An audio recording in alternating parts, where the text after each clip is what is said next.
All right, let's talk about something we've all faced: workplace conflict. We're often told to stand up, to fight back, to win the argument.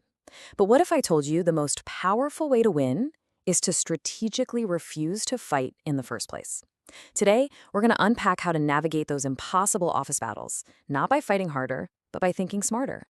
It sounds like a total paradox, right? How on earth do you win by not even showing up to the fight? Well, that is the big question we're going to tackle. And the answer is all about changing your perspective. You stop being a soldier on the front line and start being the general, seeing the entire battlefield from above.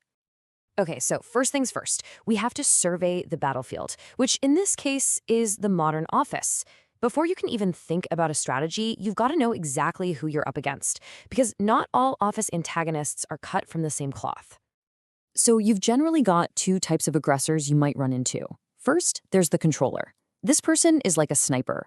They have very specific targets, usually people they see as weaker. But the second type, the workplace suppressor, is a whole different animal.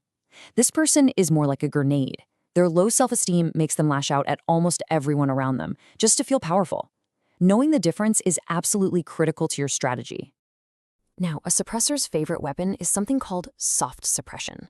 This isn't about shouting matches. Oh no, it's way more insidious. It's a kind of cold violence. Subtle, psychological jabs designed to make you doubt yourself and feel completely isolated. It's that awful feeling of being under attack when you can't even point to one specific thing they did, and that's exactly why you can't fight it head on. And I'm sure these tactics look painfully familiar, right?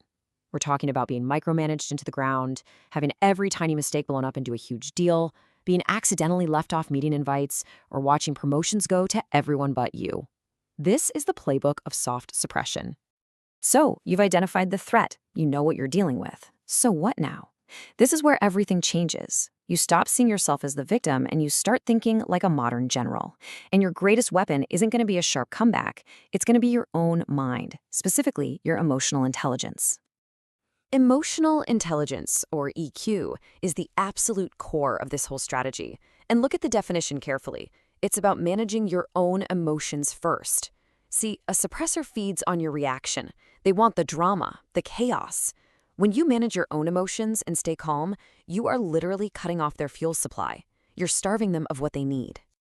And what's amazing is that when you develop a high EQ, you basically become a leader in that situation. Even if you don't have the title, you're the one de-escalating the tension. You're the one guiding the conflict away from destruction. You're not just reacting to the situation, you're leading it. You know, this whole idea of outthinking your opponent and controlling your emotions isn't some new corporate buzzword. Far from it. This is timeless wisdom, straight from the playbooks of the greatest military strategists in history. High EQ is just the modern name for it. Check out this incredible concept, Shang Bing Fa Mou. It means that the best, the absolute highest form of strategy is to attack the enemy's plans. So what's a workplace suppressor's plan? It's to drag you into a messy emotional fight. By using your EQ to stay calm and detached, you are destroying their plan before the first shot is even fired. This shows it perfectly. Look at the hierarchy. The best option is to disrupt their plans. The absolute worst options, the messiest, the most costly, are at the bottom, attacking their army, attacking their city. Direct confrontation is the strategy of last resort. Why would you want to do that when you can win before things even get started? Which brings us to another brilliant tactic. Wait for the exhausted enemy. Think about it.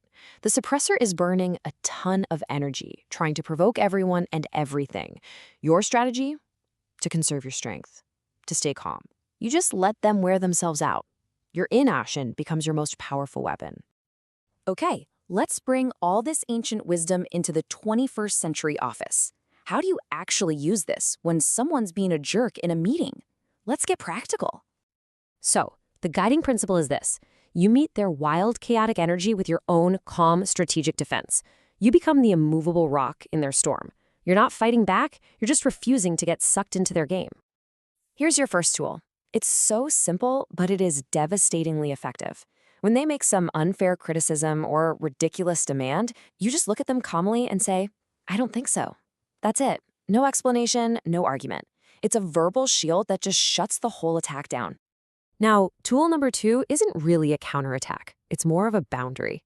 Saying, "You make me very uncomfortable," is a genius move. It's not an accusation, it's a statement of fact about your feelings. It puts the focus on their behavior's impact without escalating. That right there is a masterclass in EQ. And finally, there's strategic disengagement. And let me be clear, this is not hiding or being a coward. This is a conscious, strategic choice to starve the aggressor of opportunities. It's a strategic pause, not a retreat. Every time you avoid them, you're practicing waiting for the exhausted enemy. You're cutting off the oxygen their fire needs to burn. So, when we pull all of this together, we realize we have to completely redefine what it even means to win. In a regular fight, winning means you beat the other guy. But in this kind of unwinnable game, the rules are totally different. Because here is the absolute truth, the single biggest takeaway. The ultimate victory is not about crushing them. It's about protecting your own mental and emotional energy. The suppressor only wins when they've drained you. So your peace of mind, that's the trophy. That's how you know you've won. And you know, the ancient strategists had a beautiful term for this exact thing. Quansheng, which means complete victory. It's winning where you get what you want, peace, productivity, without a destructive battle. And your own strength, your own energy is left completely intact. Now that is real winning. So I'll leave you with this question to think about. As you go through your week, look at the conflicts around you, the big ones and the little ones, and just ask yourself, what battles could you be winning right now by having the wisdom and the strength to simply choose not to fight?